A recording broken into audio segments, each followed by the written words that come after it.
аймгийн Хонгор сумын ерөнхий боловсролын 11-р сургуулийн 10-ийн ангийн сурагч Сумья шиг.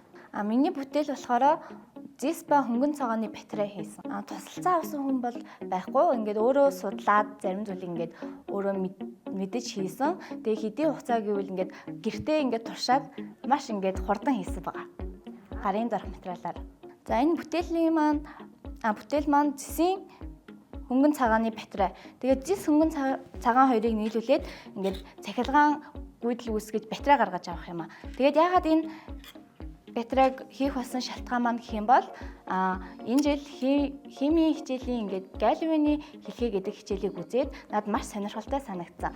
Тэгээд батарейг ингээд яаж илүү яг гэргийн доорх аргаар ингээд хийж болох вэ гэдгийг үзэж судлаад хийх болсон байгаа. За тэгээд яаж хийх вэ гэхээр мэдээж хөнгөн цагаан зис 2 байгаа.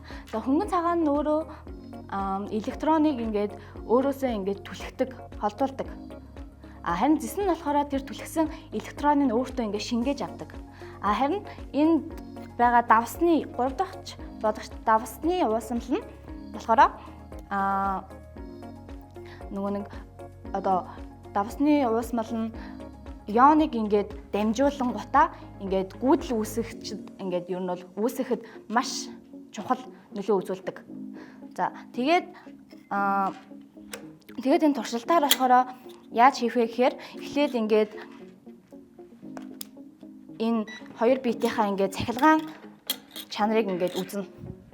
Тэнгууд ингээд хоёулаа одоо ингээд тиг гарч байгаа. Тэгээ ямар цахилгаан соронзон орон байхгүй гэсэн үг, гүйдэл байхгүй. Харин түүнийхээ дараа энэ хоёроо давстай усанд дүүрнэ. Энэ мэдээж давстай ус. Тэгээд давстай усанд дүрээд ингээ гаргаж ирэх байгаа. За тэгээд урдаас бэлтэж хийсэн энэ батарей. Давстай усанд дүрэн гутаа ингээд тэдний ингээ хооронд нь ингээд ер нь бол хүч үүсэхгүй тулд ингээд нойлын цаасаар бүрж өгсөн, тусгаарлаж өгсөн. Ингэснээрээ одоо энэ хоёр маань өөр хоорондоо нөгөө ионоо солилцоод тэгээд цахилгаан үүсдэг. Одоо энэ хоёрыг одоо цахилгаан сүрэгч чанарыг ингээд заагаад өгөх юм бол